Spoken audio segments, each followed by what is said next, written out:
4:16. Let's check back in with meteorologist Damon Matson. Damon, how are things looking right now? Fairly quiet, my friend. I mean, those downpours the last couple of days, if you ran into one of them, I don't know if you did. I did. It was pretty intense when you get into some of that heaviest rain. I know. I was driving back last night, or 2 nights ago, from, what's that, Wednesday?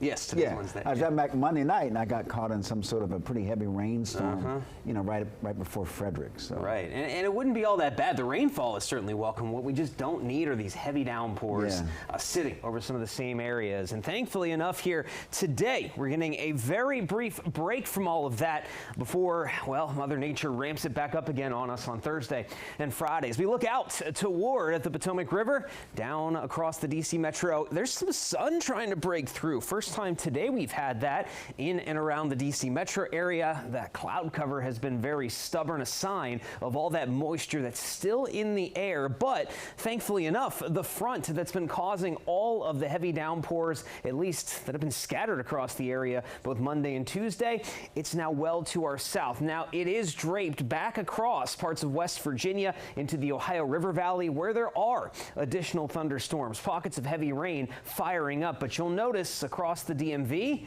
really not that much happening. We're right on the fringe of it, but we're definitely staying quiet as compared to the last couple of days. Now, we do have a couple of showers drifting across the Shenandoah Valley through Luray and Harrisonburg back down toward the Blue Ridge, but that really is about the extent of it. We're not seeing anything else firing up across Northern Virginia, Maryland, and then back over toward D.C. as well. And we're going to try to keep it that way as the rest of the day winds down. But with all the cloud cover, again, these temperatures not bad, upper 70s to the mid 80s, and we have been enjoying the slightly cooler air, but it has been tough because of how muggy it is to really feel comfortable out and about out there during this muggy stretch. Now, with a new front swinging into all of this available moisture again tomorrow, we're talking about the low end threat for a couple of severe storms and more heavy rain that could lead to localized flooding. Here's the severe outlook on Thursday, and most notably here along and east of the I-95 corridor over toward the Chesapeake,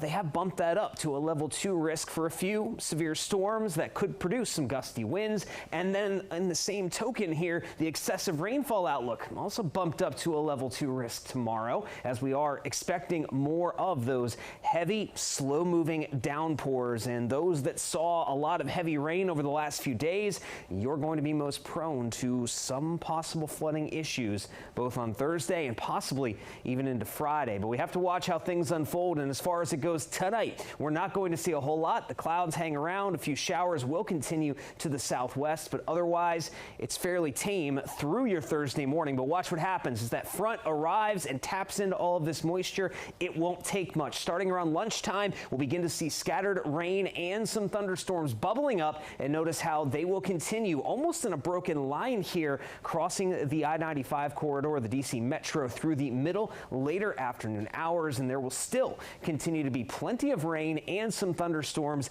through the evening time into your Thursday night. And go figure, folks, if we speed this up all the way into Friday, it's going to be a rinse and repeat scenario. So again, we're going to have to pay attention to all of the rain, the storms that roll through, and watch for that possibility of flooding. Now, Saturday, still some showers and storms in the mix, but it starts to calm down as we drop that humidity a little bit and we actually enjoy a totally dry, beautiful day on Sunday.